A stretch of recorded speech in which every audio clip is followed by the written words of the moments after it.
नटराजन मामले से जुड़ी एक बड़ी खबर, नामांकन रद्द होने को लेकर के अब से कुछ ही देर में फैसला होना है। केंद्रीय चुनाव आयोग अपना फैसला देगा। नेता प्रतिपक्ष उमंग सिंघार का बयान, चुनाव आयोग ने 2 घंटे का समय मांगा। तो अब से कुछ ही देर में स्पष्ट होगा। हालांकि चुनाव आयोग का फैसला इसमें क्या होगा ये तो सब जानते ही हैं, लेकिन 2 घंटे का इंतजार, 2 घंटे का समय कांग्रेस के लिए एक जरूर उहापोह की स्थिति ये रहेगी। नामांकन कैंसिल होने के संबंध में अब चुनाव आयोग इसमें क्या कुछ कर सकता है, क्या कोई विकल्प यहां बचा है जिससे कांग्रेस पार्टी के लिए कोई राहत यहां से बनती नजर आए। क्योंकि जिस तरह से मीनाक्षी नटराजन का नॉमिनेशन कैंसिल हुआ है उसमें फिलहाल तो कोई रास्ता नजर नहीं आ रहा कांग्रेस पार्टी और उनके उम्मीदवार मीनाक्षी नटराजन के लिए।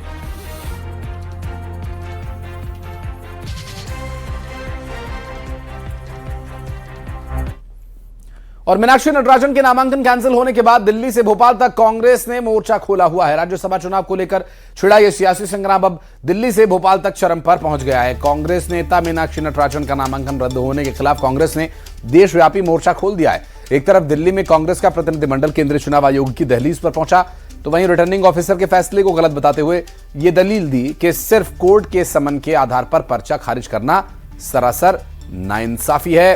तो वहीं दूसरी तरफ राजधानी भोपाल की सड़कों पर महासंग्राम छिड़ गया।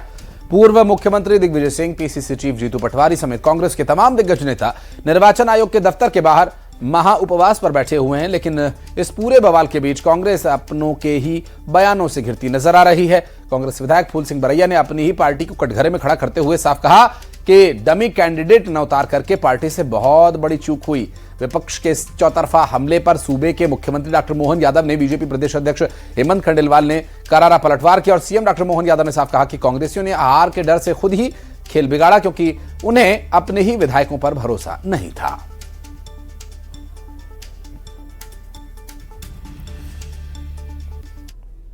एक निर्देश था कि चूंकि हम लोग यहाँ पे मिल रहे और चूंकि जुडिक्शन दिल्ली का है तो आप लोग वहाँ पे ना करें, तो हम लोग आप सीधे धरने पे जा रहे हैं। जैसे ये रोशनपुरा जा रहे हैं सर, उपवास में आप लोग? जी रोशनपुरा जा रहे हैं। दिल्ली से क्या अपडेट है? वहाँ पे आला कमान से कोई बातचीत हुई आप लोगों की? अभी चर्चा चल रही है, सुप्रीम कोर्ट की तैयारी कर रहे हैं, चुनाव आयुक्त का भी है, तो अभी आधे घंटे में। सर वकील कौन होंगे, अधिवक्ता कौन होंगे जो सुप्रीम कोर्ट? सभी जो संघवी जी है, अब तनखा जी है, सभी है, अपने रणदीप सुरजेवाला जी, सब लोग वहाँ पर पेश करेंगे। सर डमी कैंडिडेट क्यों नहीं उतारा सर एक सिर्फ से?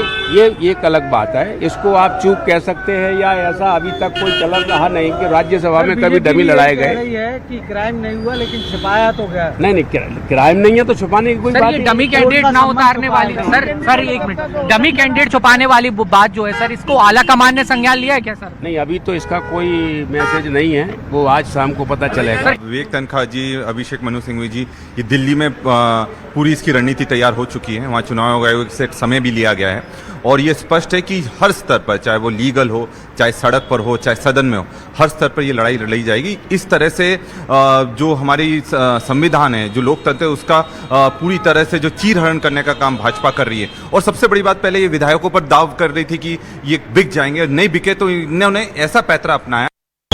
An Indian National Congress high-level delegation consisting of Abhishek Manu Singhvi ji and Vivek Thankha ji, Jandeep Singh Surjewala ji, Jairam Ramesh ji, Deebadas Munshi ji, Bhupesh Baghel ji, Meenakshi Natarajan ji and myself met Chief Election Commissioner and other commissioners, and we had a detailed discussion with facts and figures with the Election Commission of India. The details of the discussion will be revealed by Abhishek Manu Singhvi ji. हमने विस्तृत रूप से delegation ने उनके समक्ष ये मुद्दे रखे। नंबर 1, ये रिटर्निंग ऑफिसर का निर्णय बिल्कुल विकृत है, कानूनी रूप से गलत है, किसी हद में किसी तरह से उसको समर्थन नहीं किया जा सकता। वो 2+2 को 5 लिखने जैसा नहीं, बल्कि 2+2 को 7 लिखने जैसा गलत निर्णय है। आज भी संवैधानिक संस्थाओं पर पूरा उम्मीद है, इसीलिए हम ये लड़ाई लड़ रहे हैं। चुनाव आयोग ने क्या कहा? चुनाव आयोग ने अभी हमारी सुनवाई की है और अब हम वेट कर रहे हैं। तो आपको लगता है कि आपको इंसाफ मिलेगा? हम हमारी लड़ाई में हैं। हमारा आज भी विश्वास है कहीं न कहीं लोकतंत्र में। देखो, कांग्रेस ने जान करते हार के डर से षड्यंत्र पूर्वक उनके प्रत्याशी के फार्म में गलती रखी, क्योंकि ये सीट पर कई सारे कांग्रेसियों की नजर थी। जब उनको सीट नहीं मिली तो ये खेल बिगाड़ने का काम कांग्रेसियों ने किया। कितनी छोटी बात है, कोई पंच सरपंच का भी फार्म भरता है तो क्या उसके आपराधिक रिकॉर्ड की जानकारी नहीं देना चाहिए?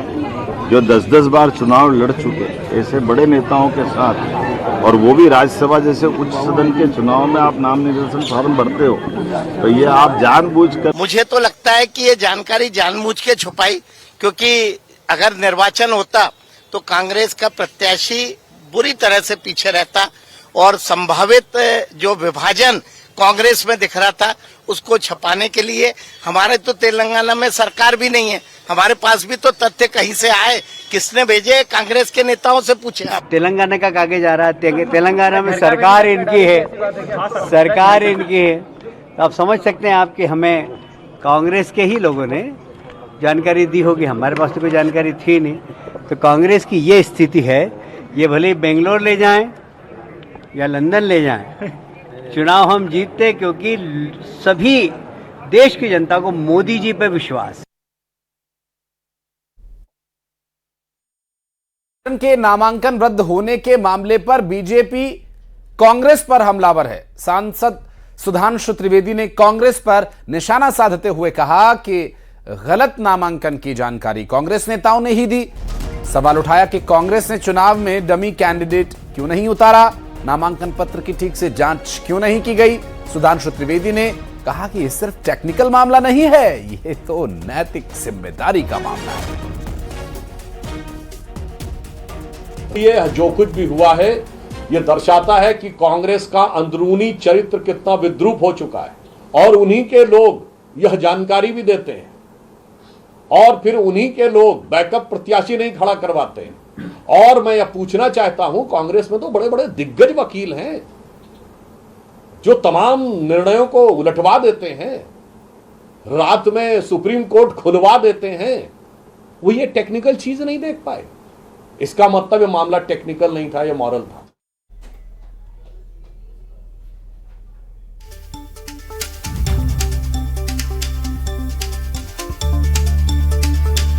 तो मीनाक्षी नटराजन का नॉमिनेशन कैंसिल होने के बाद अब दौड़ दूर तक करने की कोशिश है कि क्या अब आगे इस पर हो सकता है। हालांकि इसमें संभावनाएं तो कुछ और नजर आती नहीं है, लेकिन एक्सपर्ट से बातचीत करने की कोशिश करेंगे, जानने की कोशिश करेंगे कि क्या अब भी कुछ बचा है मीनाक्षी नटराजन या कांग्रेस पार्टी के लिए।